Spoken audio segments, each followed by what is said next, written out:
I'm a student success professional, aka academic advisor at Guilford Technical Community College, GTech.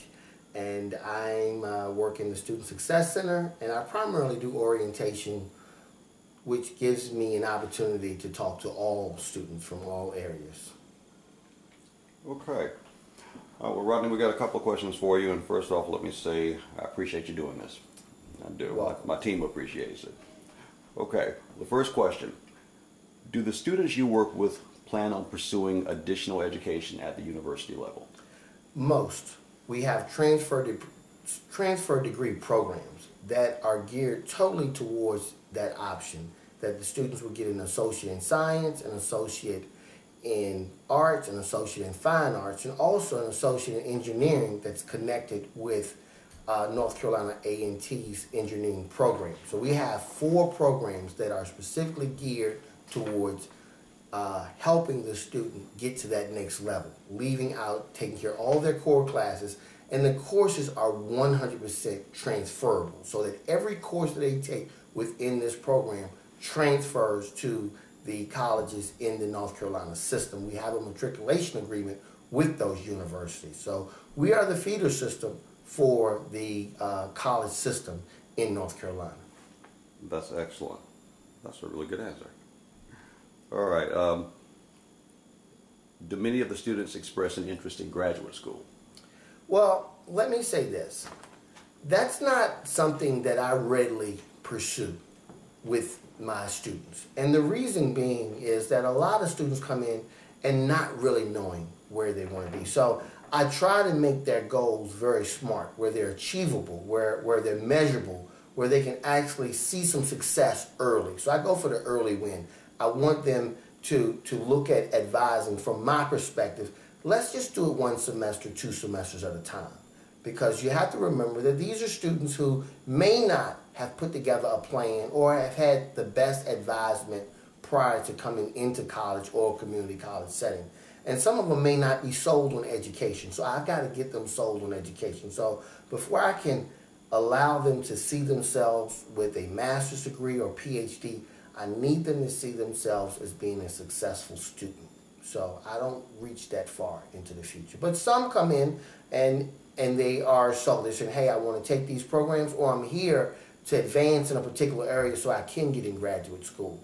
I need a certain amount of hours. I need some biology. I need some sciences in order to get into a nursing program or a master's program. So I'm coming here to take those classes because, first of all, they know that they're transferable. They're accredited and they're transferable. And you're saving, in essence, you're paying maybe 1/3 of what you would pay if they took those same classes at some of the universities. All right, excellent. That you answered the second question I had there. All right. All right. Do you feel that attending a community college is a solid stepping stone for the university-bound student? Absolutely. And often when I'm doing orientations, I will explain and express to students how ignorant I was financially, that I paid probably $10,000 to $15,000 more for the exact same classes that they're taking going to a private white university. And so to see a student come in and finish up the first 2 years and not be riddled in debt is awesome. And I think that it not only shows the student being intelligent, but it shows them smart. in the sense of how to manage their money. And I think the community college does an awesome job of that. All right, thank you, Rodney. Okay. Well, this kind of falls along with that. Do most of the students you assist, do they feel that they're getting an education equal to that provided by four-year institutions? Well, I don't know for sure. And well, I'm sorry, and okay. Specifically the freshman and sophomore years, because if they're in there for the 2-year thing. Well, here's what you have to look at. What are they comparing it to? Because if you've gone to a four-year university, and we have that where students transfer in. We have students who maybe didn't cut it, or maybe they found that when they got to UNC or A&T, the costs were too tremendous for them. So now they're in a school like a community college like Guilford Tech, Forsyth Tech, Davidson. They're in one of the many community colleges that are in every county of North Carolina. And they're saying, you know what? Wow, I'm really saving. I'm saving money, I'm getting the same education, and then I'll go back when I'm better suited financially. And that could be something related to their family, their finances, totally out of their control. So the comparison is a somewhat different in what you're asking, because here's a student who has never been to a four-year university, their first-time student, their first-time college attendee in their family. But what they're doing is they're taking someone's good advice and saying to them, go to the community college, stay close to home, live at home, and make your college experience more affordable to you, so that you're not going for a freshman year and having to drop out because you simply cannot afford it. So affordability is a great part of education, because, you know, what's the use of going a year for a four-year program when you could have taken that same year and gone into a certificate or a technical program and be working in an industry, making money that will in turn pay you to go to school. So it depends on your strategy that works for you. What's the strategy of the student? And that's what I try to ask when I'm advising them. What's your strategy? What's the end game? Do you want a four-year degree, or you just want to go make some money?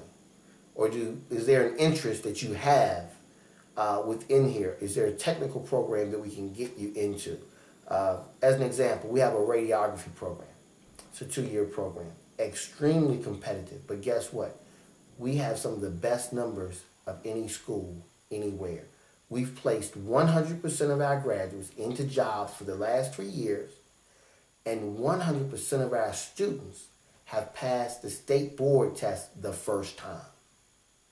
That's impressive. Extremely impressive. Okay, I'm glad I came to talk to you. All right. Well, do you feel that community colleges spend more energy guiding students towards vocational programs or towards advanced education? Well, I would have to say technical programs, because for years that's been our specialty. We are an HR department when a company does not have an HR department, in the sense of we're training people for the workforce. A part of our mission statement is that we work in the community, we work with the communities to make them more employable. So a part of that whole mission is that, first of all, we have Guilford County working. So if it means providing logistics, as we do, logistics program, aviation programs, yes, we're hands down one of the best schools in this area to do that. Now, would that mean that we're focusing more on that than the transfer? Well, we're kind of shifting, because we see the need for that. We see the need of debt. We see the need of where our funding's coming from.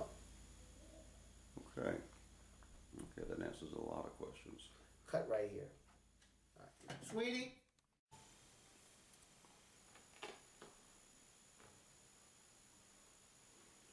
Okay. Are students at the community college level provided with advisement services equal to those of a university? Actually, better. I will tell you why. Please tell me why. Because when I did my undergraduate and I did my graduate degree, I did not get the advice from a long-term perspective. Everything was per semester. It changed. There was a lot of change involved. One year I had this advisor, another year I didn't have an advisor. It constantly changed. Well, on the community college level, we have a program called SSP, and the Student Success Plan. It was a program provided by the Bill and Melinda Gates Foundation, and they donated a lot of money to community colleges around the country, and Guilford Technical College was the recipient of a great deal of money to put this program in place. And the reason why is because of what you just said. Students need to get advisement, but it needs to be consistent. So what SSP does is it allows you to map out the programs. That's what they call maps. We map out what the student will be taking for 2 semesters. And we agree with it. We talk to the student. We show them how it's with the program, how it works with their schedule, whether they're part-time or full-time. So they leave out of our office being advised, knowing what they have to do. So even if I change jobs and I'm not the advisor anymore, guess what? They've got a map. And we journal in the maps. We journal in the student notes. So if an instructor sees it, if another advisor sees it, if there's a student with disability and they had an IEP in high school or something, then that's noted in there so that it's constant and it follows them. And if something changes, the student will say, hey, well then my map says that I'm supposed to take Biology 165 in my 2nd semester. Why are you not recommending that? And then we also know based on the map what courses are going to be offered 2 semesters down. So we don't have the tragedy that I've seen in undergraduate or graduate where a student saying, hey, I need a course and it's not offered. Well, guess what? We know what's offered or need to be offered based on the mapping system. So that's what makes it so tremendous in the fact that our maps and our software system that we use and the fact that our advisors are trained to be engaging, to engage the students. We have a thing that we do in advising called WAIT. And WAIT is W-A-I-T, and it's an acronym for Why Am I Talking? We want the students to talk. We don't tell the students what they need to be taking. We need them to discover and tell us and talk to us, and then we're able to advise them. Undergraduate, you walk in the office, hey, this is what you need to take it, get out of here, next. Here we work an appointment schedule, there's very little wait time, and it's tremendous. So yeah, I think it's awesome. I think it's awesome too, and you've just validated so many things. Okay, well, I'll move on so I don't have to harp on that. Okay, here's what I'm curious about. When you have a student who clearly displays little to no aptitude for higher education, what do you tell them? Well, let me say this. I have not run across that student that's clearly no, because they wouldn't be here in the first place. So, knowing that a student has signed up for class or has enrolled, gone through admissions, sit through 3 hours of orientation, there's a reason why. Maybe their mother told them, hey, get a job or go to school. I know that there's a glimmer of hope. I have to, as an advisor, motivate them or find that motivation to make it grow. I've got to sell them on the education process, and maybe I got to use my own personal experience. Maybe I got to tell them about, for instance, the radiography program that has such successful numbers. It's a 2-year program that you will actually leave out here making more money than a person who goes to school in a 4-year program. To sell them on that short success. Okay, you're looking for short success, you don't want to be here long, okay, take this 2-year program. It's going to be rigid, it's competitive, but at the end of that program, you're going to be making money while your same buddy that went to UNCG, their parents bought him a car, you're now with a home and a car, and they're still living with their parents at a 4-year university. So again, it's the selling points that they need to know. But this is not new. Other countries are doing this. You know, the reason we're so behind in technology now is because other countries have decided, you know what, we're going to strengthen our K through 12 system, and when a student comes out of there, they can go into a 2-year program with all of their cores they haven't gotten them in high school. Now let me tell you a quick story. I had a student come in who did the middle college, and she actually, in her first semester, she would be applying for the nursing program because she basically completed all her core stuff through the middle college program that we have, linked with the community college system, where kids in high school go into the middle college and they basically can get college credit courses for, guess what, free. Totally free. But yeah, they've got to have the academic record, they've got to have success in there, but they can. So basically what's going to happen is this young lady will be a nurse in 2 years or a year or so because she finished most of her core stuff, her biologies and everything, while she was in the middle college system. You can't beat that. Financially, you can't. A 4-year university cannot touch that. Cannot touch it. It's no comparison. Excellent information. All right, well, I'm not going to keep you much longer. I just got a few more. Sure. All right. What are some of the biggest problems or concerns students express regarding their decisions to attend a community college? Okay. They don't have that campus life. They don't have that student life. They don't have that social kind of bond. They don't have those sororities and fraternities and all that. They don't have that. And we have an aviation campus. We have an urban campus. We have a Cameron campus, which are logistics. So sometimes for the students, it's not logistically good for them that they may have one or two classes or have to take a class on a campus that's further away from them. As opposed to that four-year university, most everything's going to be right there in that one area. So there's I guess there's a scatter of locations that can sometimes hinder or challenge a student to get to these classes, especially if they do not have adequate transportation. Where with the university, you drop them off in the day, they're there all day, they have stuff to do, they go home, that's fine. Or they live there on premises. We don't have that. So that's one of the hindrances. But the amount of money that you save, the convenience of that, the I guess what I said, the community aspect of our instructors and the culture of trying to help students, I believe in my heart that it outweighs all of that. So those things that challenge them, yes, they're going to be challenges with anything. No system's perfect, but I think that we do such a great job in helping our students, giving them resources, giving them the ability of transportation, offering classes, day, night, evening, online classes.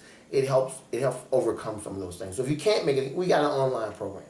Or campus may be closer to your house, meaning that you live in one side of town. Okay, most of your classes are in that part of town. So I think it's a two-edged sword in that. Our challenge for one could also be a luxury or an advancement for another. Okay. I have an additional question regarding that. You said that transportation is provided in some form. Yes. What about incoming students or students, period, who have child care issues? Well, that's also, now another thing about, let me get back to SSP. In our SSP program, we have a listing of resources. So whether it's child care, substance abuse, tutoring, whatever, we make those sources available to you and very confidential. So you don't have to come in to advise, say, hey, I got child care issues. We have the resources, you sign up for them, someone contacts you, or the agency is, and if there's agency funding and everything, we help you get that funding. We help you get those resources. We will help you contact the agency. We will help you fill out the forms if necessary. We don't disperse the monies, but we also help make that happen for you. Okay. So that's a great plus. And that's something that we have to address to the students and make them aware of when they come in the door, because they may not always know that these resources are available. But again, the software system, this SSP system that we utilize, is tremendous in helping to get that message out there. That's excellent information. Excellent. Okay, two more, we're done. Now, with the high immigration numbers so prevalent in our modern community college setting, do you feel that all students are being given an equal opportunity to reach their academic goals in a timely manner? Well, when you say the high immigration, here's my most complete answer and most transparent answer to this question. I don't know when a student is an immigrant or not, unless there's a visa hole that I see on their file which is stopping them.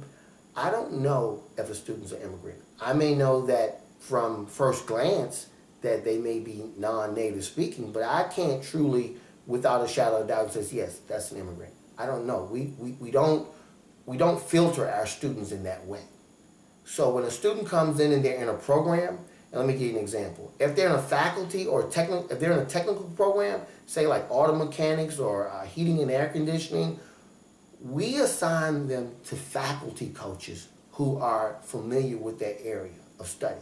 If they're in a transfer degree program like arts or associate of arts or general education program, then they're assigned to a student success professional. So in that sense, if a student is in, say, auto mechanics, then someone from the auto mechanics area will advise them. So they're getting the best advisement they can get, bar none, because that's someone working in a profession who has connections to get them jobs, networking, and everything in that profession. So in that sense, there is no difference between whether you're an immigrant student or not, because a lot of times we don't have access to that information to even know that the student's an immigrant. We're not asking those questions. All right, good to know. All right, my last one. Now, I know you're a father now. Yes. Now, as a parent who has every intention of seeing your child graduate from a university with a degree someday, would you be comfortable with them securing their first 2 years of higher education at the community college? Absolutely. As a matter of fact, if I have to foot the bill, I'd almost demand it. But let me say this to you.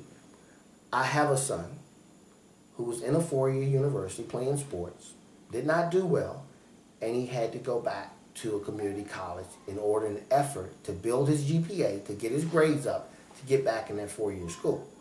Now that he's in that two-year school and he's working and everything, he totally enjoys it, and he actually says, Dad, I wish I had done this first. Because he's better suited now, he's more mature about what he needs and how he needs it, and the convenience of the classes allows him to work and allows him to go to school, and he's not as stressed. Now, let me give you another very personal part. I have a daughter who's serving time in the North Carolina penal system for women. She has completed 2 degrees through Wake Tech. One in culinary arts and one in cosmetology. So what does this say to me? That at the end of her prison sentence, she will have 2 areas of job skills that she can work. Meaning that I will not have to support her long, or if any, and society will not have to support her. And that was provided through a community college education that's in connection with our Department of Corrections. You're not going to get that with a 4-year university. So when you say community college, you're talking the entire community, not just an elite set of people. I think what community college does is, and you're going to, this term, hegemonic, it eliminates that sense that you know, that we have an elite class, that we have a section of our society who deserves an education, one who does not. Community college provides that. It does that. Again, so much of what I do as an academic advisor in orientation is I have to sell education. And I tell you, I've sold other products, and I don't think there's a better educational product to sell than a community college. You will not get around the fact that it is cheaper. You cannot get a fact around that it's convenient. But you know what? You can't get around the fact that our programs now are 100% transferable. So why would you go to a 4-year university and pay an extreme amount of money to get the same exact education at a 2-year school or a 2-year community college? Doesn't make dollars, and it doesn't make sense. That is excellent. Excellent information. Rodney, thank you very, very much. You're welcome. I appreciate it, sir. I appreciate it. Yes, sir. G-Tech. There you go. There you go. I'm going to get out your house now. All right. Thank you. Hi, I'm Mary Lewis. I am an associate professor of social work and global studies here at A&T. This is my 9th year. I'm Devaney Taylor, and I'm a graduate student in the adult education program. So, Dr. Lewis, I just wanted to ask you a few questions about your experience here as a faculty member and about the transfer students from community colleges. Sure. So my first question is, do you feel that students who come to you with future plans for graduate school are less likely to succeed if they attend a community college? No. I think that they're more likely to succeed. Can you say why? Yeah, because I think that there are situations that, not for everybody, but for a large group of people, it's non-traditional, and young people or people who may have immigrated here, they have some basic skills that community college can offer that we at the 4-year level don't have the time and the opportunity to offer. And so when they have those basic skills, then they're slowly building that, and some people just need that opportunity And I think that it really helps them a great deal. Community college is a little smaller than a four-year college, too. So for some people, it's easier to get from a smaller place and then build up to a bigger place. Okay. That was a good answer. I didn't think about it that way. I would have thought that the students that had been in the four-year institutions, because typically the quote-unquote truth of it is professors at a university are more knowledge than professors at a community college, which is some things that we've read in our articles this past semester. And so they're saying that those students are getting a better education and are more prepared for the rigorousness of grad school versus students who did the 2 years at the community college and then come to the university and then have hopes of going to grad school. They're saying that those community college students are less prepared because their professors are less knowledgeable. Well, that's interesting. I wouldn't have thought that. I mean, maybe they don't have because they don't require PhDs. Okay. But I'm talking about teaching skills, and sometimes I think that there's more resources, supportive resources for students in the community college than there are here. I agree. And so I think that extra support would add. So, you know, then they got 2 years that they can, 2 to 3 years that they can be in their 4-year college with PhDs, and sometimes PhD doesn't make you a good teacher. I agree. So, do you feel that students with a community college background leave the program more often than students who attended a four-year university? The transfer students that I have worked with, I'm trying to think back over the years. I don't think a single one left. Wow. And I have. Although in social work we really have worked very hard, and our retention is very high in the unit compared to the rest of the university. So we really work hard with students, and we do an extra step, a lot of extra step in advising and things like that. But there hasn't been anybody who came from community college that left. That's interesting. And didn't, you know, like we had people who were sick or had a birth baby, you know, or things like that, and they would have taken time off, but then they came back. Some of them have then difficulties with financial aid because of transfer credits and stuff like that, but they end up coming back in different ways. So, I mean, it's not necessarily a nice flow. I mean, they have their own issues that come up, but they tend to stay more so than the students who come straight from high school to the university. Right. And you're saying the community college students, the transfer students, tend to stay because they've already been in this atmosphere a little bit, so the program isn't as rigorous for them. Yeah, they begin to understand what do I need to know, and what is expected of me to think about, and I can write a little bit better now. I learn how to write. And so much of what you do, at least in social work and global studies, is just self-reflective and really being able to write and express yourself verbally. So that becomes very important, and they've already had training in that. Absolutely. Okay. In your experience, do community college students or transfer students tend to be more or less driven than the four-year students coming straight from high school to the university? More driven. And is it because of what you just stated in your last question, that they kind of already have an idea of what's expected? They would have dropped out from community college. So these are the people that stuck. And so these are the people that are staying. These are the people that have learned what they need to learn in order to begin to be successful. And mostly they come with a higher GPA. Makes sense. Because the ones that don't, we don't see. Absolutely. Because they don't come. They drop out before, or they get their associates and they say, thank gosh, this is over. And that's the end. So those ones that come over with the higher GPAs, they tend to do better in your classes versus your normal traditional university students that never went to community college. Okay. Overall.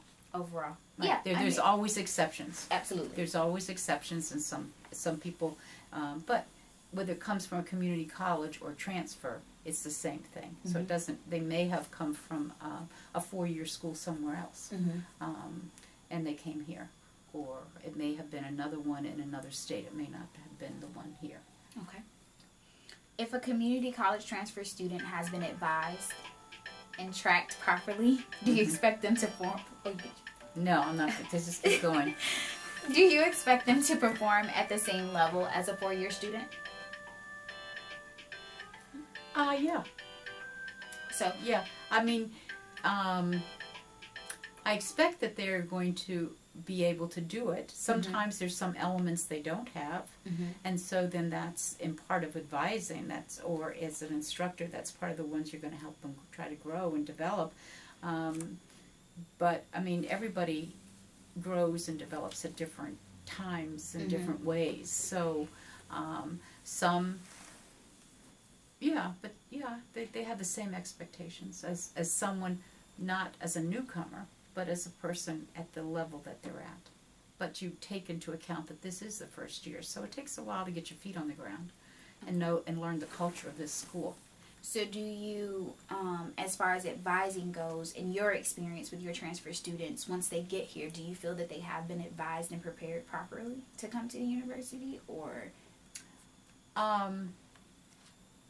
Mostly. I mean, there are some things that they felt hasn't gone right, but there's certainly enough here that students feel doesn't go right in terms of advising. So yeah, and they're really willing to. I really appreciate the fact that the school's willing. A&T is willing to let us bring in more than just the basic courses. Okay. So, because the community college actually has some wonderful, for social work, has some wonderful programs that we don't have on addiction and family crisis and trauma, and we don't have that because I don't know why, but it would be great if we could, but we just don't have enough teachers. Okay. So to have classes. So I just think and give it to me. Good. Let's bring this stuff in. Let's fill up all of our electives with this stuff. This stuff is good stuff. Absolutely. And then are you able to use those experiences that your community college transfer students have for those classes that we don't have, to kind of give your other students a little bit of knowledge about those classes? Are you able to use their experiences to do that? Not directly. Okay. I haven't ever used that, but certainly I'll notice that there are, because for the courses I teach, I'll teach on trauma, I'll teach on loss and grief, I'll teach on addictions, things like that. That's all part of it. And the folks who have some background in it will tend to share more in class discussions. Absolutely. And then they might be a leader of a group, but because they've had that course and the others don't, and it's not like we just haven't had the opportunity to do that. Okay. When you look at the community college transfer students versus the 4-year students, do the community college transfer students overall require more advising to be successful than the 4-year students, or you don't see a difference? In the beginning. In the beginning. Because they have a lot of transfer credits, and so it takes a lot of time to go through and say, okay, this is equivalent to this and this is equivalent to this. The university does the basics, and then they send it off to your advisor in the school or the program the student's in, and they say to me as an advisor, okay, so you have to you look at, you know what your topic is, and you know what you can accept out of this. Okay. And there's a lot of pressure to put in from the school, because we have an agreement that if someone comes in with an associate, we should be, to the best of our ability, trying to get them out in an additional 2 years, because they have an associate, and then it's just a BSW, you know. Yes. So they should be able to get out in 2 years. Part of the difficulty is that with a licensable degree like social work or nursing, you know, you have an outside accreditation body, and so they're saying these are the courses that the student must take and must complete with a C or better, and for us, you have to keep a 2.6. So, so it's better than a C. You need to get some A's in there. Yeah. So in order to do that, you have to do it in a certain order. You can't take C before you take A. Right. You have to do A, B, C. Right. And because it's a licensable degree. So in order to do that, it takes about 2.5 years unless we put the whole 2 years of the beginning social work together, and they can take all 4 of those courses. So, but mostly that's what we were able to do, and mostly that works very well. So outside of their advising as far as bringing their transfer credits in and looking at their classes, I know earlier you stated something about advising them beyond that and giving them more support, and kind of going above and beyond your duties to help them matriculate through the program successfully. Do they tend to need more help in those areas as far as their outside life and anything outside of academics versus your 4-year students? No, once they're here and we get that time-consuming credit thing done, and we get it through all the hoops within the system that you got to get it through, they're like other students. Especially the normal advising that everybody else gets. But everybody, no one is similar. Right. Every person I have is different. So, you know, some people sit here and talk oodles with me, and I'm like trying to get them out because I got another appointment. And so they want to share a whole bunch of things. And they come for all sorts of different reasons. But other students But the stigma that community can hardly sit in the chair long enough, they can't get rid of me fast enough. So the stigma that community college transfer students needing more assistance and support at a university, you would disagree with? Well, right, because they've already got it. They got, if they were able to take those basics, they got it. And if they're successful in school and they are now transferring, and you got to transfer with at least a C into A&T, and they don't accept D's, so those courses are gone. You know, so in order for them to do that and be successful at that, they have to have learned something, and so they're coming prepared. Getting down to the last few questions. Yeah. Does a community college transfer student receive the same level of inherent respect extended to a 4-year university student at program end? Oh yeah, I think so. I think by the end you don't even remember who was a transfer student and who wasn't. Okay. You know, I mean, yeah, I will when I do graduation clearance, because I look at all and I say, holy mackerel, that's right, you were a transfer student and you have 20 credits. I have to go and do the whole substitution math so to clear you for graduation. I'm like, oh, okay, this is a half an hour little baby job instead of a 10-minute one. But without looking at that, you see all your students the same across the board. It doesn't make a big difference that they transferred in. I don't. And maybe it's just I'm not observant enough. But no, I don't. Do community college transfer students display an affinity for campus activities such as SGA or homecoming events, or do they routinely ignore them in order to focus on their actual education? Because the stigma behind that is most students come from high school to the university to get the fellowship, so to speak, part of the university, versus the community college students who are mainly, in most studies, they're focused solely on the education and academic part of it, not so much the extracurricular activities. I would say rather than transfer students, you have traditional and non-traditional students, and I would say that that's more the breakdown of that than it is for transfer students.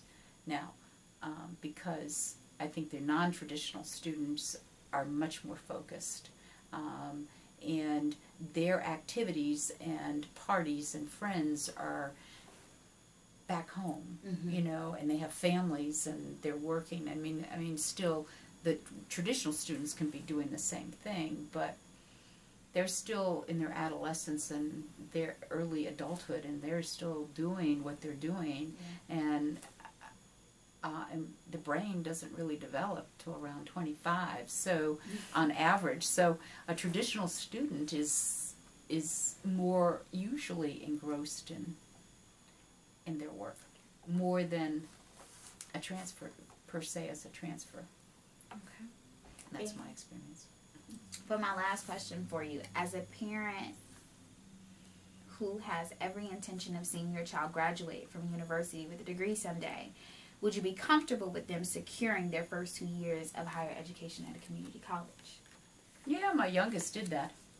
Okay. Was there a reason why? Yeah, he hated school. He was probably my brightest kid. He absolutely hated school. He hated it. So he went to community college and for 1 year, and then dropped out, and then made pizza. And then they were going to give him a store, and he said, I don't want to make pizza for my life, and so he finally went back to school.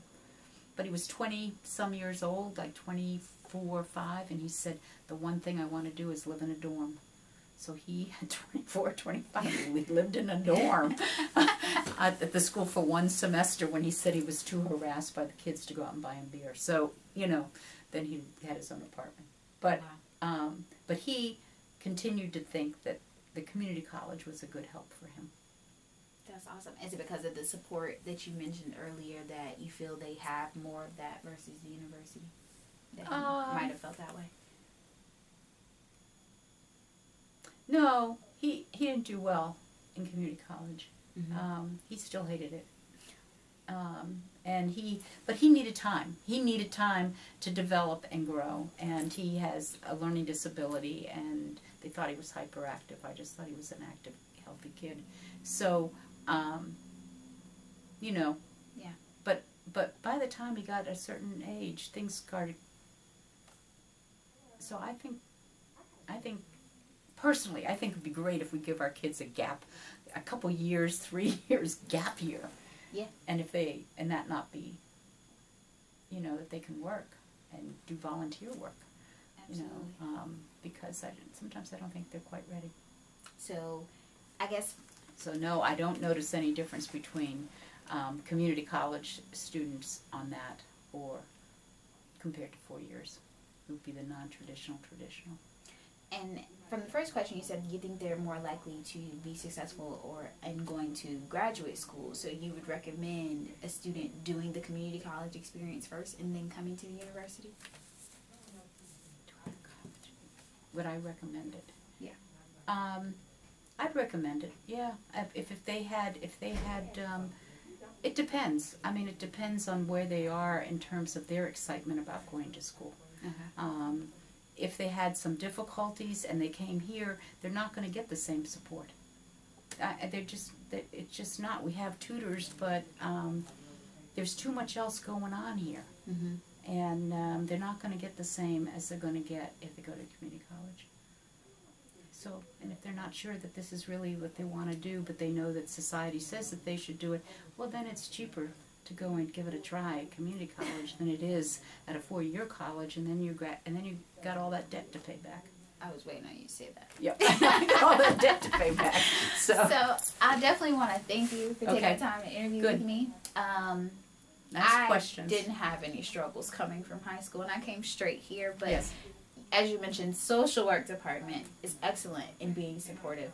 Because once I got here, then I got a child and became a mother and had a family and all these other things. So you guys did excellent, and I thank you so much for helping us. Good questions. Thank you. Yeah. Have a good Okay. Oh heck. Oh, Yeah. Okay. Thank you. Okay. My name is George McCormick. I work in the graduate school here at North Carolina A&T State University. My official title is STAR Associate. STAR stands for Student Transition and Retention Associate within the graduate school. My responsibilities are to the School of Nanoscience and Nanoengineering, the School of Technology, and the School of Ag and Environmental Sciences. I basically handle students who are interested in graduate school from prospect to applicant to degree clearance. So I handle from beginning to the end a student who's coming to graduate school, also answering questions, and the main recruiter within the graduate school. Well, George, my name is Devaney. Thank you for meeting with us today, and I just have a few questions I want to ask. Sure. So do you feel that students who come to you with future plans for graduate school are less likely to succeed if they came from a community college? No, I think that students, each pathway is different. Even though you started at community college, there are several factors you have to look at why a person started at community college. It could be finances, it could be not academically prepared but needing some more groundwork. But basically by the time they get to me in a graduate school, I'm not necessarily looking at what they did in community college, because some people will take community college level courses while they're doing undergraduate work. So for me, I don't think they're less prepared. I just think it gives them more, makes them better prepared in some fashions when they get to me in graduate school. Awesome. Do students with community college background leave the program more often than students who attended a four-year university? That's hard to say, because from what I do, and I don't think anyone's really tracking that information right now. So to be fair to answer that question, I would have to say that there's not a correct answer for it just yet. Okay. And in your experience, do community college transfer students tend to be more or less likely driven than four-year students? It depends, and again, most students that I will see when they get to me, coming from a community college, will be, I would call the adult learner, and they may have been out of high school for some time and they went to the community college, then came to undergrad, got a degree, and so I would say in a sense, yes, some of them will be probably better prepared, and I can look at a transcript and I can see where some may have struggled at the community college, but by the time they get to me, they're more focused and they know what they want to do.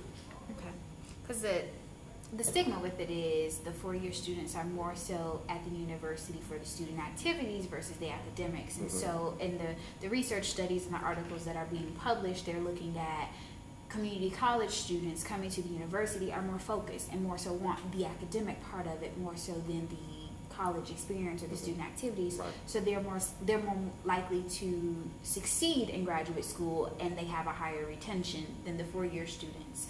Because they kind of get burnt out or aren't really fully prepared because they've been a little distracted by everything else that the university has to offer. I would say that most times when a student has had their community college experience, from what I've seen, and I'm not giving you factual data, but in the applicants and the communications I have when I'm out recruiting or dealing with a student on the phone, and when I get transcripts, those students to me are the ones who are going to be better prepared to exceed, because they've had some additional educational to come along with just a student who's coming right out of high school straight into undergrad. And most students, by the time they come out of undergrad, I find that they really don't know why they need to go to graduate school, what's the purpose of graduate school. A person who's got community college experience, it's like they're on a pathway, and they understand that I started at community college, I've got to a four-year degree, and now the end game is probably for me a terminal degree. So for them, I think they're more engaged and prepared, ready for graduate school. As a four-year student who didn't do community college first, I totally agree with you. That's correct. If a community college transfer student has been advised and tracked properly, do you expect them to perform at the same level you would that four-year student who came straight from high school? I think if they've been prepared, they're more disciplined probably, because again, coming out of high school into college, that's a big transition. But if you go to community college, so you're already in that setting where you somewhat are working a little bit more independent than you would in a high school setting. So leaving a community college, now coming into a four-year school, because typically you're only going to have 2 more years to do to get a full bachelor's degree. And that's the other unique thing about starting a community college. You transition, coming to a school like A&T, you bring a minimum of 64 hours with you. So if you got an associate's degree, you come into here, you're really just doing your junior and senior. And so you know that going in, I only have 2 years left, and then with that, you're better prepared, I believe, academically, independently, socially. And so I think you will be the one who will be better prepared to transition coming into graduate school in some instances. Okay. Do community college transfer students require more overall assisting and advising to be successful? No. You got to remember, they've already had 2 years of experience being advised. So for them, it's just a different academy or academic setting. So they understand the process of seeing an advisor. They understand the process of registering classes. They're just a different arena as far as the university is concerned of how they may go about registering. And most universities are somewhat the same, where it's online to do your registration. So they have that kind of process down, but each school may be different on how that looks during the registration. But they have an upper leg on a student who's coming straight out of high school, where, you know, they sat down with their family and their guidance and counselor and said, these are the classes I want to take, and a schedule is printed for them. You're coming from a community college, you're used to sitting down with an academic person who's actually telling you, these are the courses you need to take to finish this degree. So by the time they get to the 4-year school, they have 2 years under their belt. They understand someone's going to sit down with me and give me some type of curriculum that says these are the remaining 64 hours. Typically, that's what they need to finish that 4-year degree. And then by the time they get to graduate school, it's a little different because, again, you're independent, but you're still being advised. What about the advising that goes beyond the academics, the other support where the advisor has to, I guess, advise them into their personal lives and social lives outside of the academic for them to be successful academically? Do you think that the community college students require more assistance in that area, or the 4-year students? I think the community college student would need less because typically they're either on some kind of diploma track, certificate track, leaving there, and so they understand if they want to be more marketable or gain more employment or more income, they've already been advised this is what it's going to take to get there. What a person coming straight out of undergrad, they've just basically, I went to college, I've taken classes, unless that's a student who's very independent and very focused, they don't know how to ask those questions to the advisor or to the support services to say this is what I need, because again, you got to remember, 4 years, then you get to your senior year, it's like, okay, I'm ready to graduate, but it's not, okay, what do I do with my diploma? I know I want a job. A person with a community college degree says, I'm building upon to make myself more marketable, and they understand what the end game will be. And so I still say, when the way you're framing a lot of your question, I think that the community college student in some facet will be better prepared, will be able to work more independent, and will be able to get to the end game faster than the student who's coming straight out of high school into a 4-year institution and then thinking about what do I want to do with graduate school, or why I need to go to graduate school. So in what I do, if I meet a student, I'm talking to, I try to frame that question for them to help them understand that, you know, it's fine that you have a degree in biology, but what are you going to do with a degree in biology? Absolutely. A student with a social degree, social arts and science and something coming out of the community college understands, you know, I'm going to A&T or going to a 4-year school, finish that bachelor's degree in biology, but the end game is I'm already looking at pharmacy school. I'm looking at med school down the road or something else. So they have an upper leg, even though they started at a smaller institution, smaller support, and, you know, maybe not the bands and the athletics and all those other things, but it's more academic focused, I believe, at the community college, because at a 4-year school you have so much to offer the student that some students, unless they've been driven when they leave high school to understand 4 years professional school or graduate school, a lot of them is like in their senior year. Yeah. You know, I'm not ready to go to workforce. I think I want to go to graduate school. What do you have to offer? Hadn't done their due diligence, hadn't done their homework to understand what it's going to take to get there. And for me, as I said, recruiter, working with prospect students, applicants, clearing for graduation, I see all of it now. So when I'm talking to a student, whether they're coming out of community college, you know, they kind of know how to move forward. But typically when I'm running to students who are sophomore, I start trying to shape that conversation with them, help them understand what it's going to take to get to graduate school, why it's important to go to graduate school.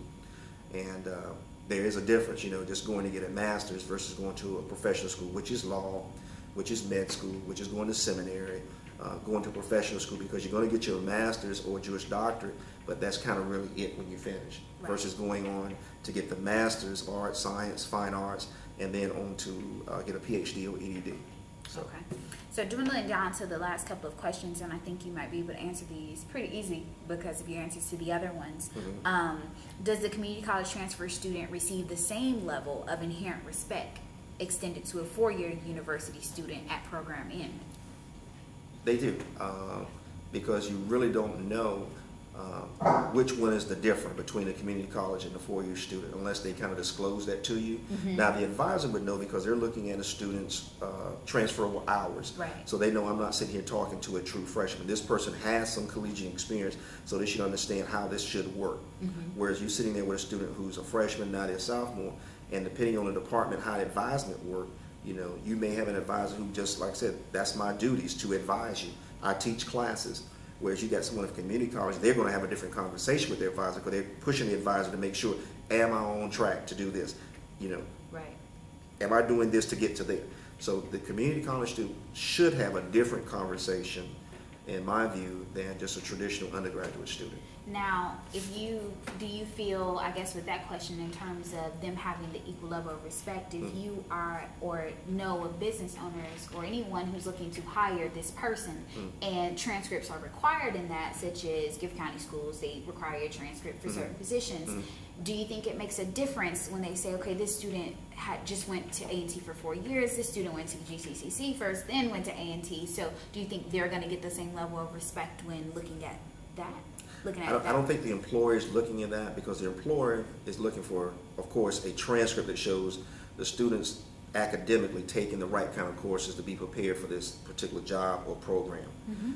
Really, it's up to the student to understand what the employer is looking for and be able to sell them academically, I'm prepared to take on this job. So a person who's going to community college has the same capacity, because again, they started out here, did 2 years, came over here, and this person, by the time they got to a junior, so they're right with each other, and they should finish together, because you're bringing 64, by the time you get to 64, so you finish together. The only thing that I would say different is for the employer is to, you know, maybe inquire some questions, going back, you know, why they start out at community colleges, or, you know, being able to say, you know, what has that transition been from you to community college to a 4-year school, where a person coming straight out of high school, that's all they've known.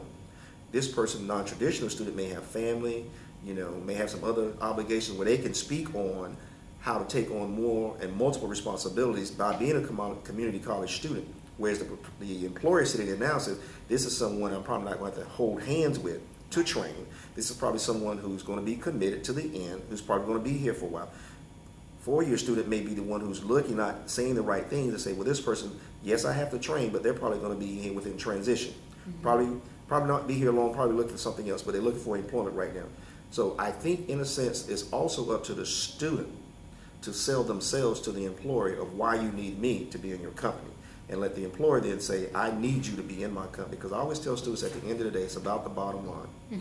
In the workforce, it's about the bottom. They're looking for, who can I bring in that will maintain my bottom line as far as revenue, but at the same time, whatever service or products I'm doing, they're educated enough to understand how to continue to produce or bring value added to my company or to this job that's going to keep the bottom line going forward.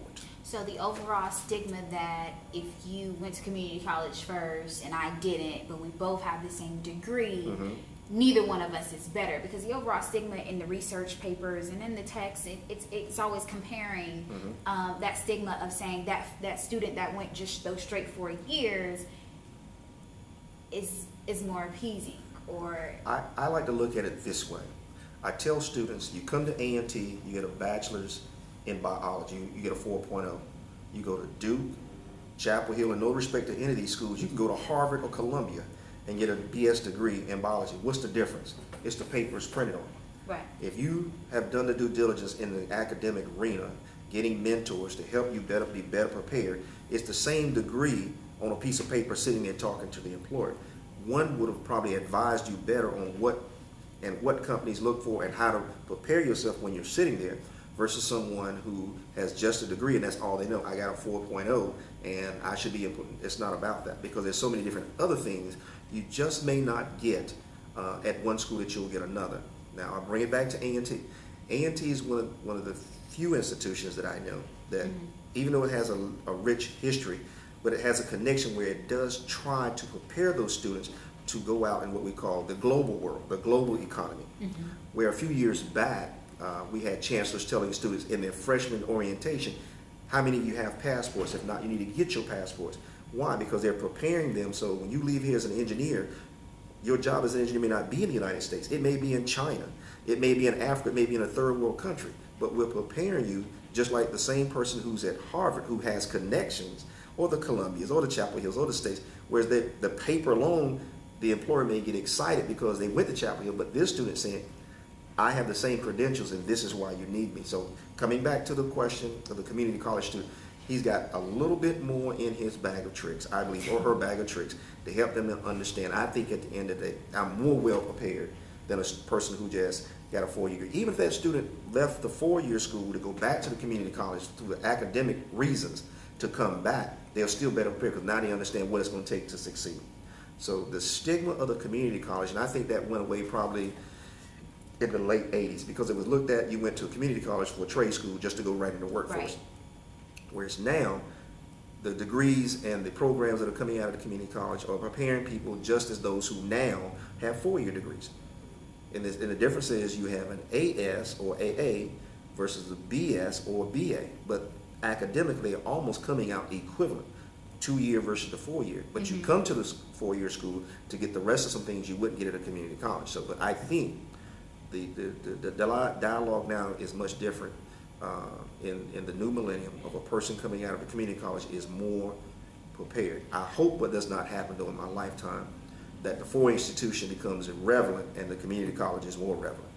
And the thing with that is, now that you say that that stigma went out in the 80s that the degree was better or there was a difference in it, the stigma now is the professors aren't as educated, or the university professors are more research-based, so they're not really paying attention to their advising or to their teaching because all of that comes secondary to the research. So now they're saying the community college students,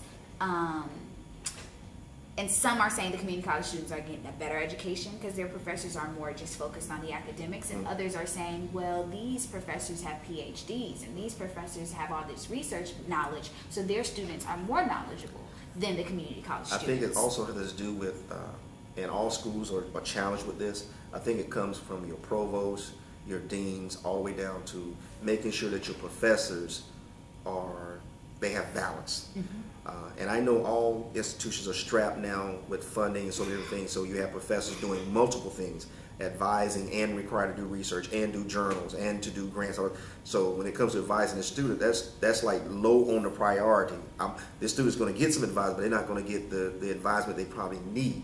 So a lot of institutions have gone to now start looking at what's called advisement centers, where it frees the professor up to really teach, do research, and the things that you've required him to do as a tenured faculty.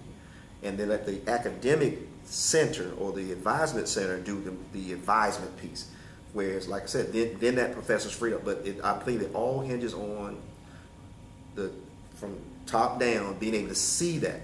So at the end of the day, the student doesn't fall to the cracks and the student is still properly advised and prepared and be able to get with mentors to be able to do quality research.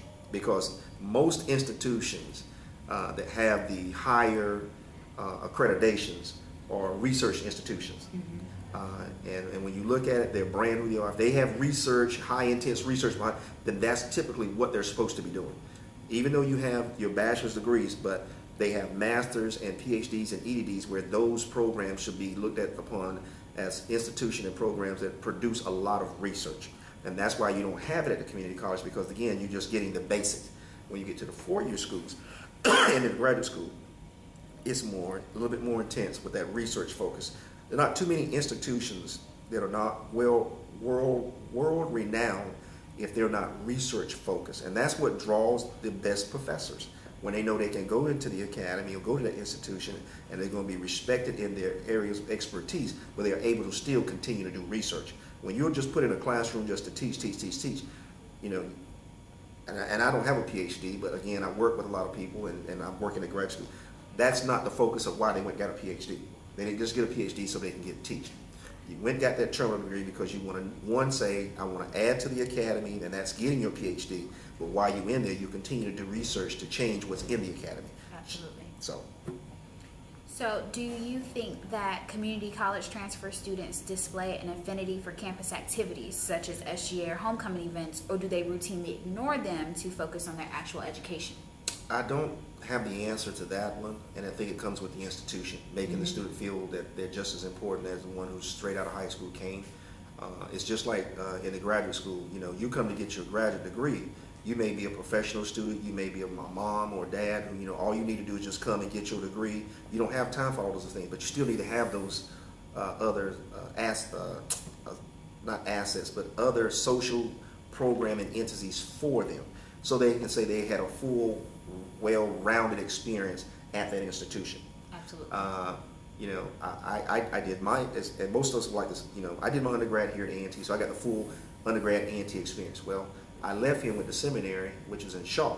Well, Shaw University has other undergrad programs, but I was in the seminary, so I didn't really necessarily connect with those other programs, but if I wanted to, they were there for me. If I wanted to go to football games, I wanted to be in, as a matter of fact, I was in Student Government Association. I was the treasurer in graduate school for my when I was in seminary. So I experienced some of those things, and we have that here at A&T. And so we want students to have the full-fledged experience. You may not have started out undergrad here, but when you leave here, we want you to be just like a student who was an undergrad student to get the full, and because you paid in your fees. Yeah. And so some things you pay for are required to, so you might as well be exposed to it. And now if you choose not to be exposed to it, that's on you as a student, but it should be there for the student. Awesome. And lastly, as a parent who has every intention of seeing your child graduate from university with a degree someday, would you be comfortable with them securing their first 2 years of higher education at a community college versus going straight to the university? I think it depends on the student. If the parent really knows their child and knows that that child is not truly prepared to go to a four-year school and to be away from home, because that's a big transition, I wouldn't encourage that child, or I wouldn't force that child to go just because you need to go to a four-year school, because what you're doing, you're setting them up for failure. Some children today, and just not today, but in past, I think parents thought that the child should just go to a four-year school, get the degree, and go on with life, whereas socially, they were not socially prepared. They could have stayed home or stayed within the community, went to the community college, got it down, whereas what it looks like to not be in high school, being around adults, you know, somebody else telling you to do this and that, and then when they left there, they were ready. So it's not, and I always used to tell students when I used to work in undergrad, you're not left behind. It's just that if you can't get into a four-year school, go ahead and go to your two-year school, because you're going to bring all that coursework with you when you're in the UNC system, as long as you made, you know, C's or better. So you bring that with you. So even though you have a friend who graduates with you in 2015 and you didn't have the grades, or you weren't really prepared to go to a school like A&T, go to the community college in your area, because when you get your 64 hours, you got your associate's degree, you come in, you've already got one degree, but you're right there with your friends who graduated you 2 years ago. So you actually now can finish your bachelor's together. But again, this student's going to come prepared to stay on task. They already know I'm only 2 years in. And I got 2 years to go, so I'm going to keep going. This person may still be floundering, and you've caught up with them, and you can actually almost graduate before that. Right. But at least you have that first degree, which is the associate degree. Absolutely. Yeah. Well, I definitely appreciate all your input and taking the time to interview with me today. No problem. It's a pleasure. All right. Thank you. All right, man. Hello, my name is Manuel Dudley. I'm the Dean of the Greensboro campus, where I've served as Dean for 3.5 years.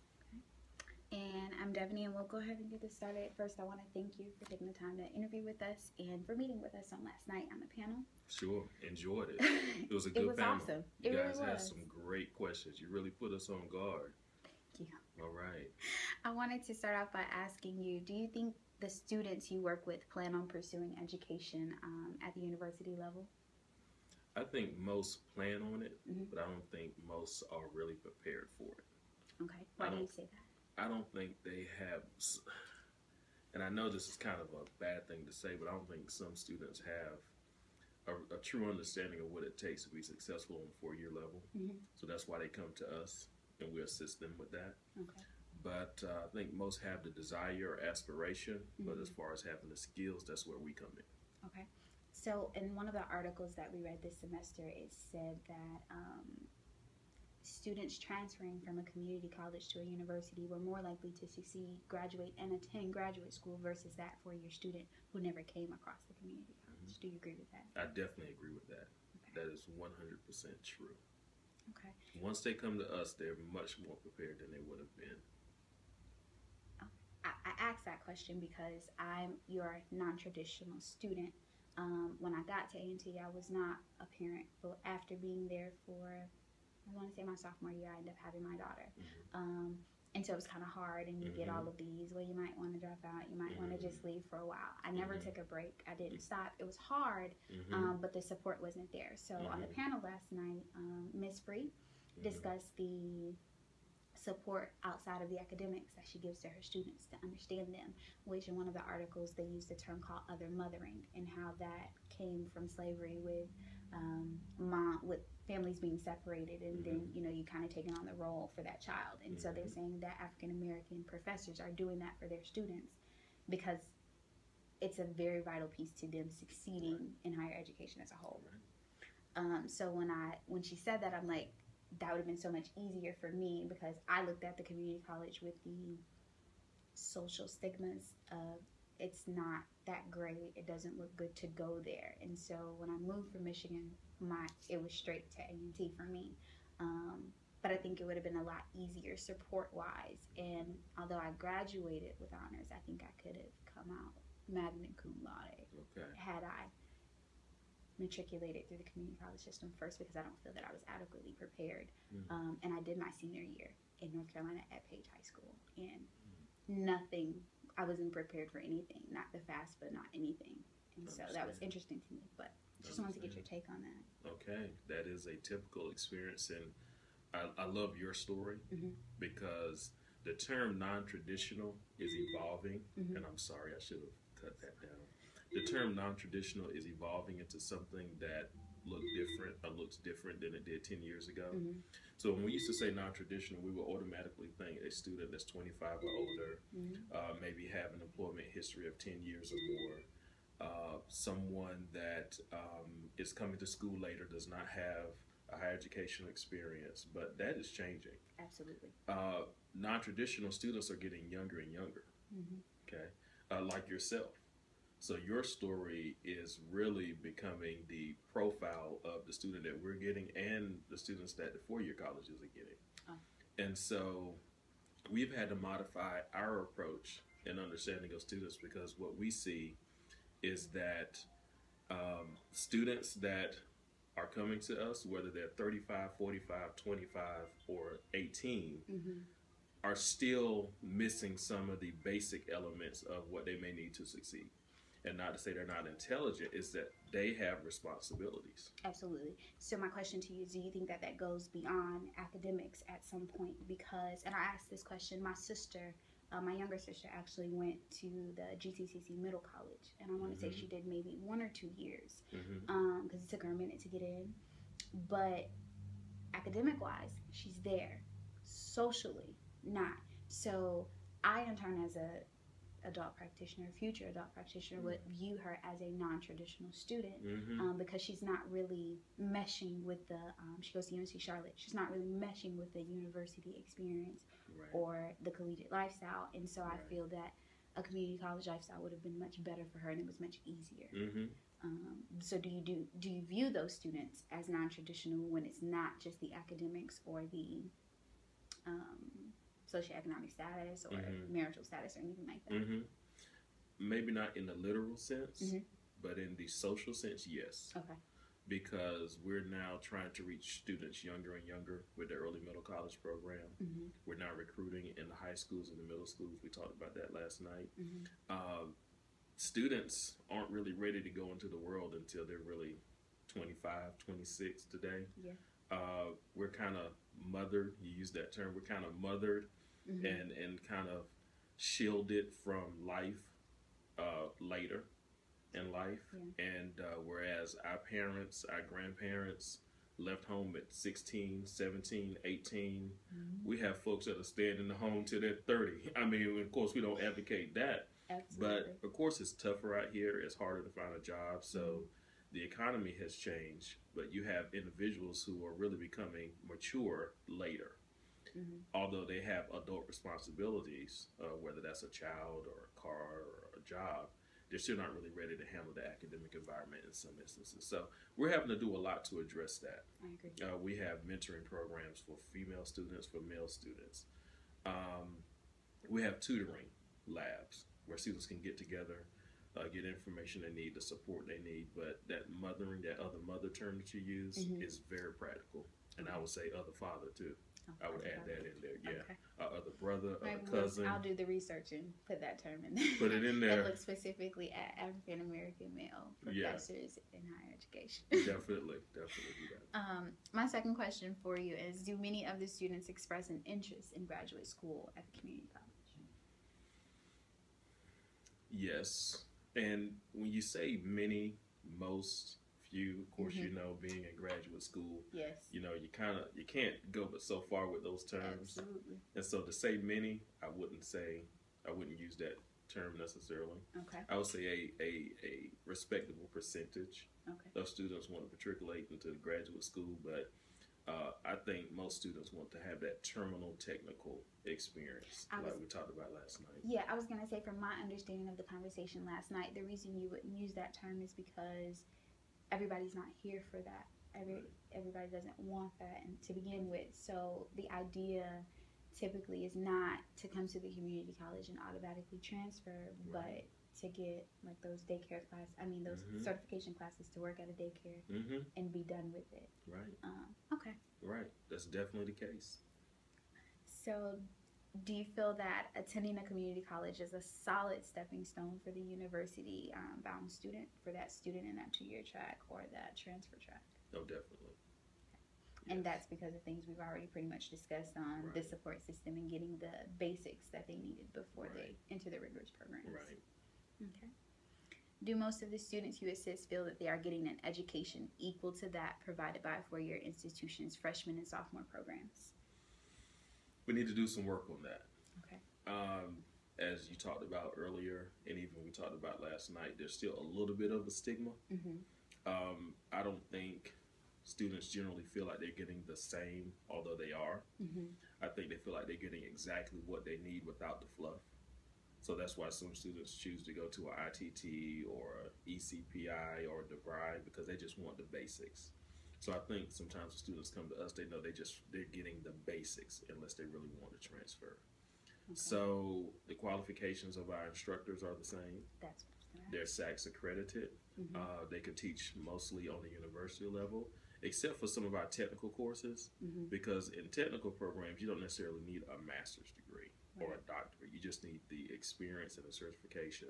And of course, the teaching experience is always good.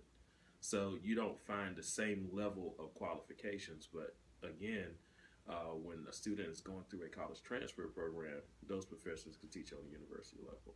Okay. So they're getting the same information. We use the same textbooks.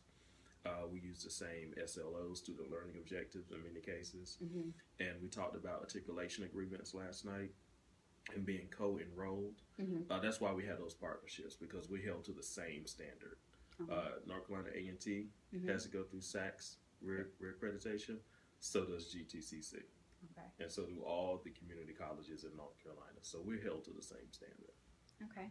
One of the articles talked about the professors at a university. Yes, they have their PhDs and they have all these degrees. However, the focus is more so on the research and not the actual teaching. So the students in turn lack. You say you have this knowledge to give to your students, but they're not really getting the practical piece of it. Like, they're not getting your everything. Kind of like Ms. Free said. She said, I am my students' everything last night, which was profound to me, because I feel like Dr. Wallace is some kind of, like, I know for mine, she's like my everything. I go to her for everything. Right.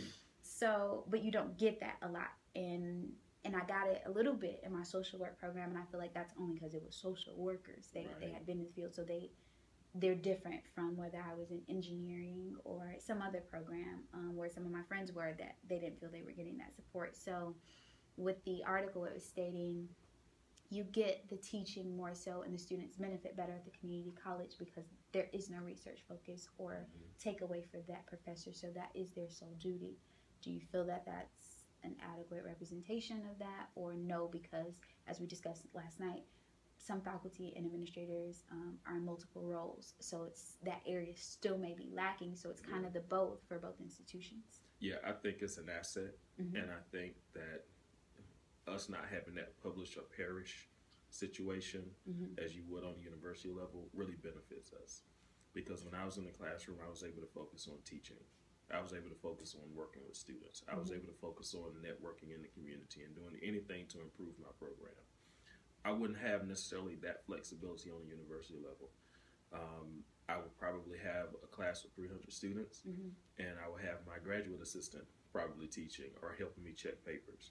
And so all of that creates barriers in relationship between the instructor and the student. You reading that student's paper for yourself and understanding where their deficits are makes a huge difference. You emailing that student one-on-one instead of having your GA or your secretary do it makes a difference. It's about building relationships. So I understand that the setting is different, but I will say that's something that is really an asset for us. Teaching, working with our own students. We don't have an assistant. We don't have a GA. We don't have pressure to publish a book or publish 3 articles within a year. Even though some community college instructors and administrators are doing that now. Yeah. Their interest is very high. But not having that pressure really benefits us, and I think that's a good thing, and that's something that we need to retain. I agree with that. Do you feel that community colleges spend more energy guiding students toward vocational programs or towards advanced education? A little bit of both. It really just depends on the student. We see students from all walks of life. As I said last night, we have a student that wants to get a certificate in plumbing, and we have that student that wants to transfer to Duke for pre-law. Having that wide mix of students in your class and on your campus makes a huge difference. And so we have to be prepared for anyone. We have to be prepared for any level of goal that the student may have. And I know this kind of feels like some things we discussed last night. I wish we could have recorded that interview.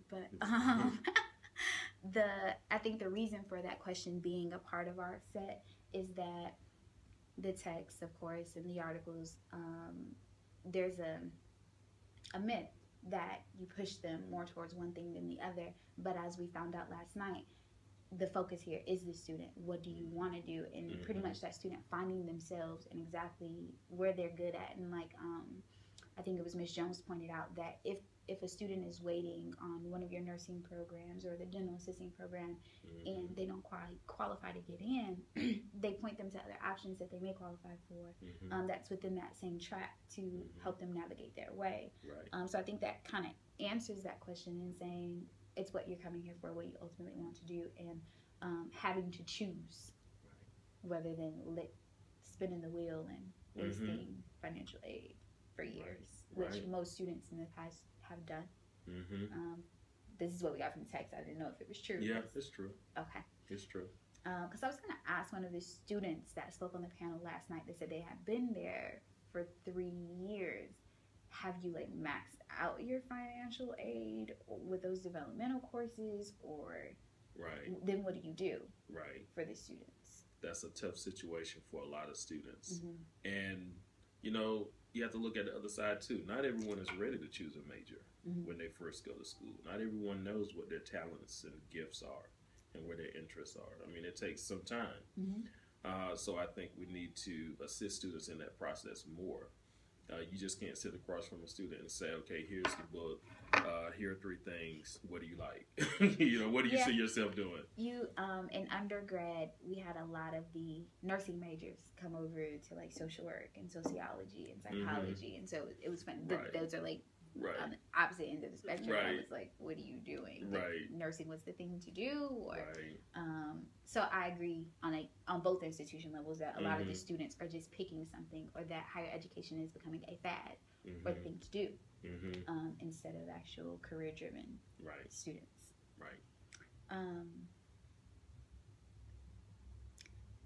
Are the students at the community college level provided with advisement services equal to those in the university? I think I know your answer, but I want to. Yes.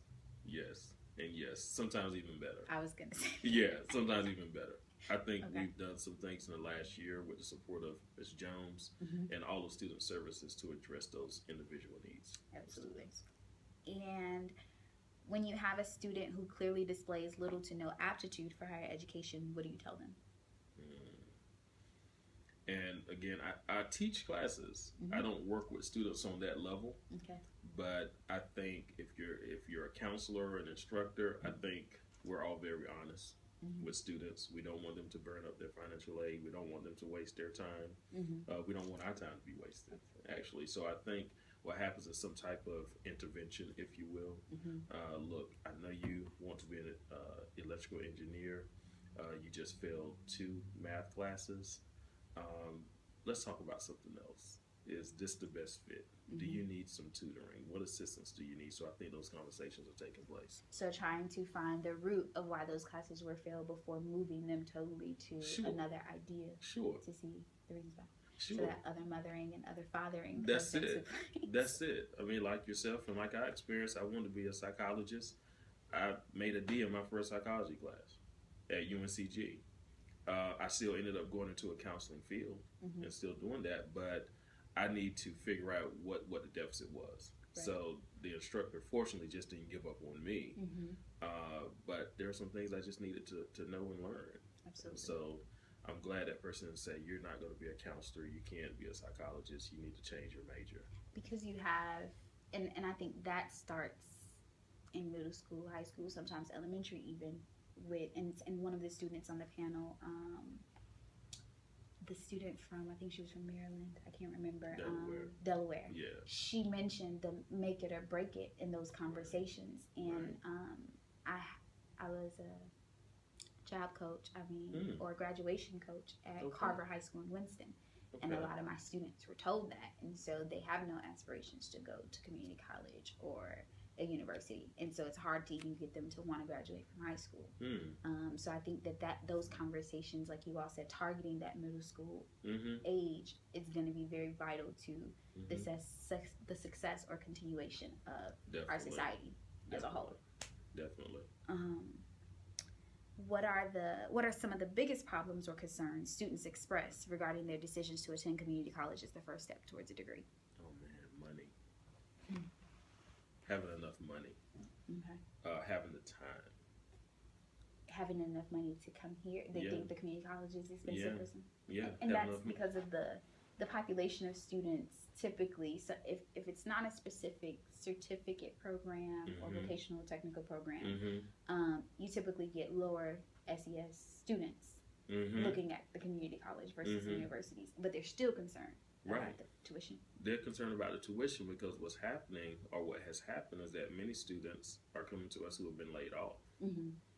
They don't have any other options. They have to be retrained. They're trying to find another career. So many students use their financial aid as their sole source of income. I mean, it's the same thing that's happening on a university level, but in a different way. So when you have a person that has a child or children that has rent to pay, that doesn't have the luxury of staying in a dorm where food is already prepared, they have shelter, this person has to pay for their apartment or their home or their car, transportation or medical bills. And so students are financially strained. So my question with that is, a lot of students, university level and community college level, try to live off their refunds. But I think the students that are, in this particular question, that are concerned about the cost, because you said that was one of their highest concerns, expressed concerns, they're like thinking, I have to pay this back. I'm broke right now, and I need this education, but I don't really want that because I still have to pay this back. Whereas I don't think that students attending the four-year institutions without those scholarships, I don't think they're looking at that. I think they're looking at just going, getting that college experience, using those refunds to do whatever have you, and assuming when they get their bachelor's that they're going to have this high-paying job to pay that back. Do you agree that some of the students coming to community college are looking at, I have to pay that back, that's why tuition is a concern for me? Yeah, I don't think they're looking at they have to pay that back. Okay. I think they're doing the same stuff. Okay. Trying to survive month to month. And if a person doesn't choose a major that is going to grant them $20,000, $40,000, $50,000 a year salary, and they have loans of $30,000 plus, you know, what's going to happen there? Because that's what's going on with a lot of students. They want to pursue an engineering degree, or they want to pursue, I don't know, early childhood development. And we know that you're not paid a whole lot in that field. Yes. I mean, you can own the daycare, but the everyday worker is probably lucky to make more than $20,000, $25,000 a year. Right. But they have loans in excess possibly of $30,000, $40,000. So, you know, we're constantly trying to navigate that with students and make sure they choose the right major that's going to net them the money that they need to survive. I was gonna ask that. That was something in undergrad in a research class that I looked at doing research on. Once I got into higher ed, and because I hate research, but I'm interested in it. I just don't like the process of doing it. Right. And you'll probably make a good researcher, though. We can talk about that later. It's funny how that happens. People that usually hate something are usually the best at it.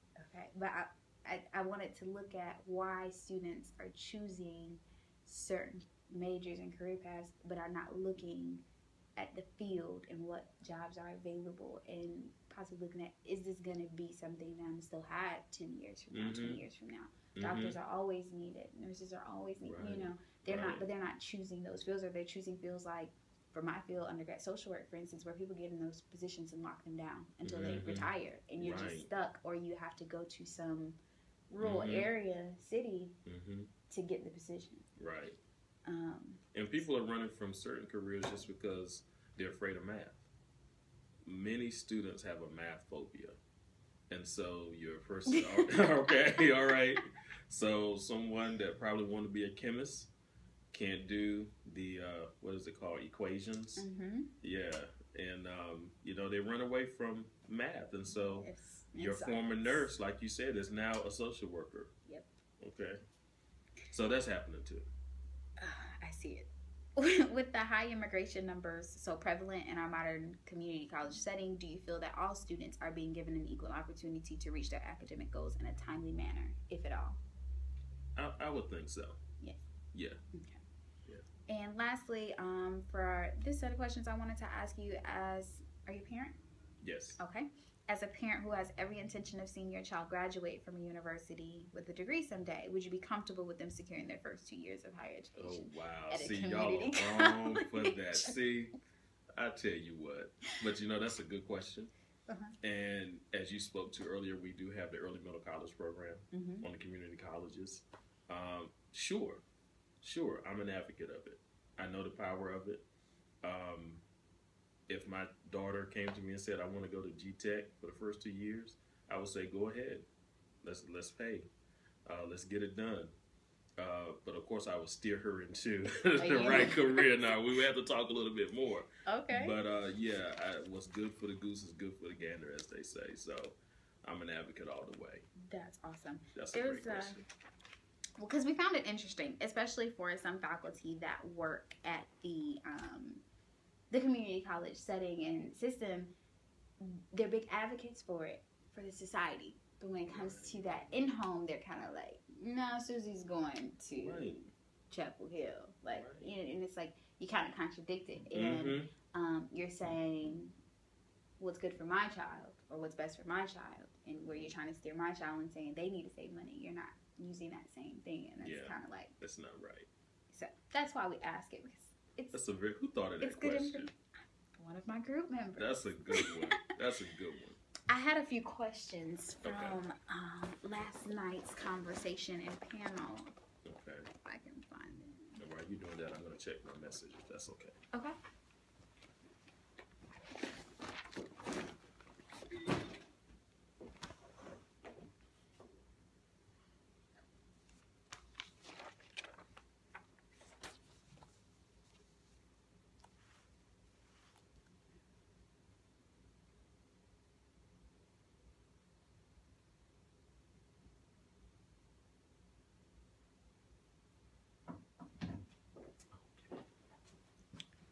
Still recording? Yes. Okay. And it's just a few because a lot of them were answered. Do you feel as an administrator your duties take away from your teaching when you do teach classes, or you knowing your students? How well do you feel you know them as an administrator? Because there's a difference without you seeing them every day, or them being in your classroom every day, or being Miss Free and being their advisor, their administrator, their teacher. There is a difference, but I think it's appropriate because as an administrator, I'm representing the students more so than working with the students. I always have my ear to the ground. I take time to talk to students. I teach at night just so I can have that one-on-one contact with students more so. Because I want to say as students, even speaking from a four-year institution level, it kind of bothers me sometimes for administrators in certain positions to represent us, but you don't know us. When have you taken the time to talk to us? You really do. We can never get a meeting with you. We can Right. never, you know. So Right. it's kind of like, how are you adequately representing your campus or your student population and you don't know them? You're right. You're right. So for you to say you have your ear to the ground, that's very, I guess, reassuring for me as a student, even though I'm not attending GTech, Right. that it's happening and that it matters to somebody. It does matter. And I found out more from students just standing in the hallway. Just standing there, students coming in and going out. Sometimes I just stand there, greet students, say hello. Mm-hmm. And then some will engage. Some will look lost and confused. And you can tell that they have a question. You say, can I help you? Are you new to the campus? Yeah. That really makes a difference. Awesome. And I want to say that's it, actually. That's it. That is You only it. had one. Everything else was kind of answered. Okay. And yeah, we kind of covered everything Okay. as to why they attend. And I think between the panel last night, the text and the articles, it's self-explanatory, especially if you're immersed in your community and this is really what you want to do. And if you've actually been going outside of the classroom setting to find information, because I can't imagine as a student looking to graduate in May not knowing these things or not looking to additional texts or resources. Right. So I think a lot of the questions were answered, and it's kind of self-explanatory once you learn the environment that you're interested in. Okay.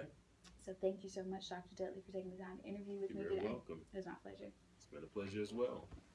Hello, my name is Jerisha Bear, and this is Gary Mangle, the Associate Director of Housing Assignments at North Carolina A&T Housing Residence Life. And today we're doing an interview for my 714 Adult Education and Community College and Post-Education. So, thank you for doing the interview, Mr. Mangle. Oh, it's my pleasure. The first question I like to start off, being that you're in housing and residence life and you have daily contact with the transfer student population, do you feel that attending a community college is a stepping stone for university-bound students?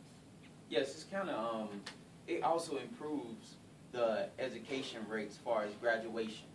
Basically, they are already knowing what to expect as far as community college, instead of just coming in as an original freshman and having to learn the process and order or operation of the university. They kind of have an upper hand.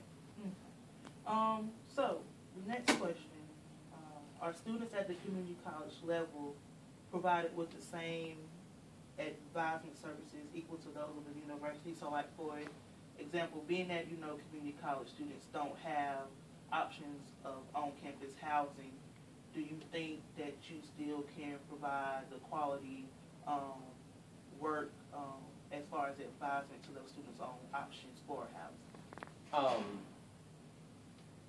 With that being said, stop it.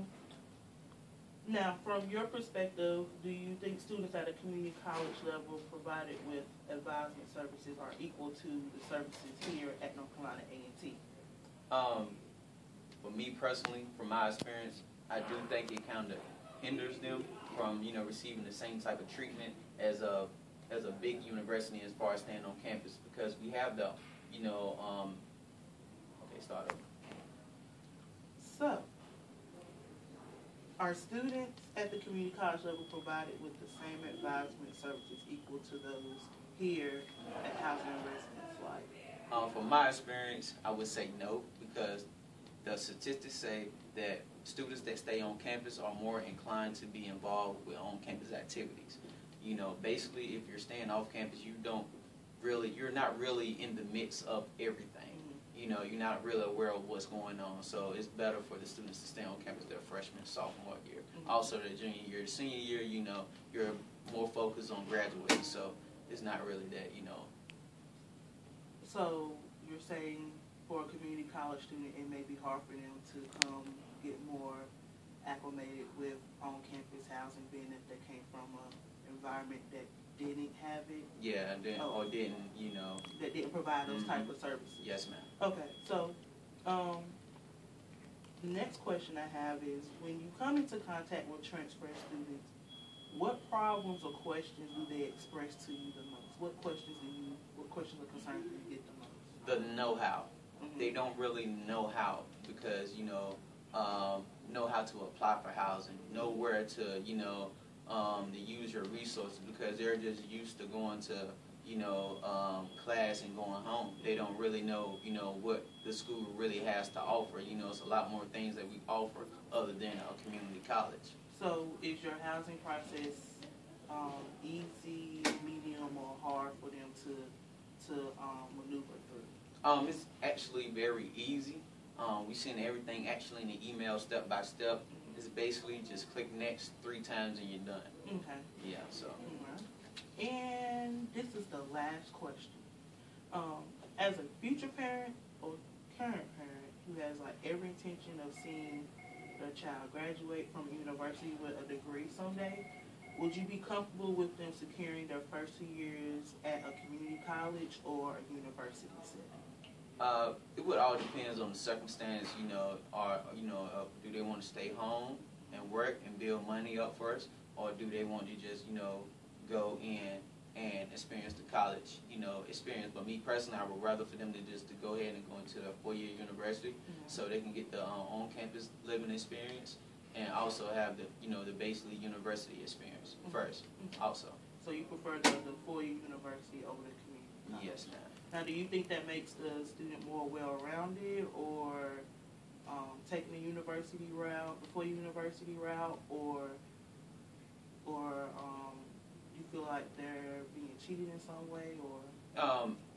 Me personally, education is an education no matter where you get it at. You learn the same information, the same basic information, but as far as college experience, you can't get the college experience at a community college at a 4-year university. See what I'm saying? So it's a different atmosphere. So you're talking about basically the development. The development, the yeah. student development a little bit more different. Yeah. Okay. Well, Mr. Mangum, I thank you for your time and your for this interview, and I take the time out to say thank you, and that is it. Thank you. I came to win, to fight, to conquer, to thrive. I came to win, to survive, to prosper, to rise, to fly.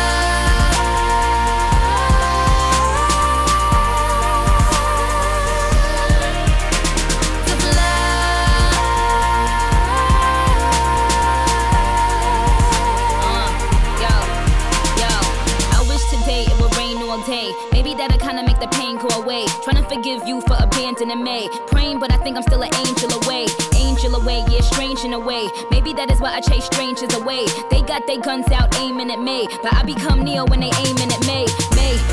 Me against them, me against enemies, me against friends. Somehow they both seem to become one. A sea full of sharks and they all smell blood. They start coming and I start rising. Must be surprising, I'm just surmising. I win, thrive, soar, higher, higher, higher, more fire. To fight, to conquer, to thrive. I came to win, to survive.